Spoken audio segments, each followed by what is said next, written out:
Hello friends, দেখা হচ্ছে মাসি। আজকে তোমাদের আরেকটা ভালো খবর দেবো।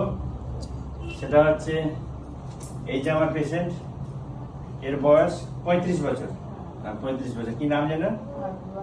হাবিবা খাতুন, বাড়ি কুলসোনা।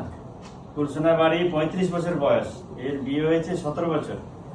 17 বছর ধরে কোনো বাচ্চা কাচ্চা হয়নি। 17 বছর পর বাচ্চাটা এসেছে পেটে।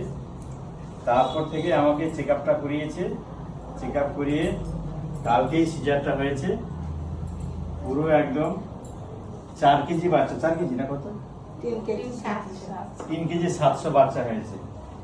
17 বছর পরে এই বাচ্চাটা হয়েছে, 3 কেজি 700 বাচ্চা। খুবই সুন্দর খবর, ভালো খবর, সেই জন্য তোমাদের সাথে শেয়ার করলাম। বাচ্চাটা আমি একটু নিই। এই বাচ্চা দেখলে প্রত্যেকেরই লোভ লাগবে। এত সুন্দর বাচ্চা, গাবলু বাচ্চা। গাবলু বাচ্চা যে কেউ দেখবে লোভ লাগবে এবং চটকাবে, এই গ্যারান্টি। চটকাতেই হবে এই বাচ্চাকে, গ্যারান্টি। এত সুন্দর বাচ্চা। হ্যাঁ, এই বয়সে, এত বছর বয়সে বাচ্চা সাধারণভাবে এত সুন্দর হয় না। ছোট ছোট বাচ্চা হয়, 2.5 কেজির নিচে বাচ্চাগুলো হয়, কিন্তু এর চিকিৎসাটা যথেষ্টই সুন্দর করা হয়েছে, যার ফলে বাচ্চাটা এত বড় হয়েছে। বেশ, যার বাচ্চা তার খুলে দিলাম। এবার ভিডিওটা রাখলাম।